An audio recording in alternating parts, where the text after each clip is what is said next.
from the moment that grade 1 starts up until the moment that you enter your first job. Play, social and emotional skills are those like nice to haves. All the research shows now that empathy, failure, improvisation, those are the key skills that we're all going to need to learn and be able to use to navigate what the future work looks like. Myself, when I was in school, I was one of those like really hardworking students, and then discovered very quickly that being good at school had very little to do with being good at life or work. And so the idea of using toys to change the way that we teach really started to focus on schools, and empathy just seems to be the perfect beginning point. My background is design, and all designers talk about that design starts with empathy, invention starts with empathy, innovation starts with empathy. What I've discovered now since running 21 Toys the last few years is that empathy is actually the #1 job skill. So if we look at the Future of Jobs report from the World Economic Forum, yes, automation and AI are going to be huge for the future of work. If we look at the top skills now, it's really about creativity. It's about social and emotional learning. And it seems just natural to start with empathy. So that's where we've started. And we're excited to start that conversation and then continue it around failure, improv, all those important social and emotional skills you need for creative collaboration. Ever since the early days, we've always been in both rooms. We've been in classrooms as well as boardrooms. So not only our toys, but we go in and we run workshops with the toys. And now we're able to do a lot more training and certification of toy leaders, we could say.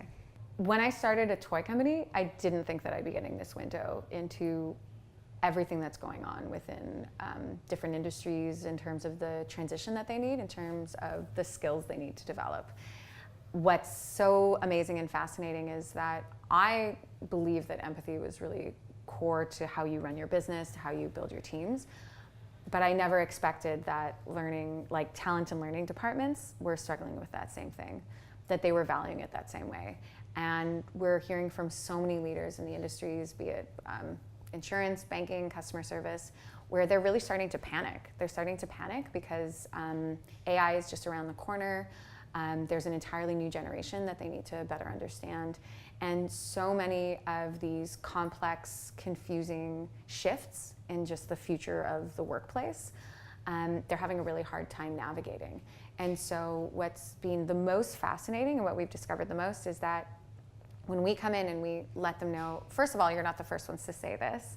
A lot of different organizations are struggling with that, but you need to use new methods. So the idea that you're going to be using the methods that got you into this space, that shift can be really challenging and really difficult. And so the idea that toys are able to facilitate those discussions, they're not the be-all and end-all, but they can come in and they can absolutely start to shift and change perspectives. That's one of the most important first steps to take for different organizations. So we've had companies say that they've revolutionized the way that they are hiring people and recruiting them, entirely based on having them play this 10-minute game.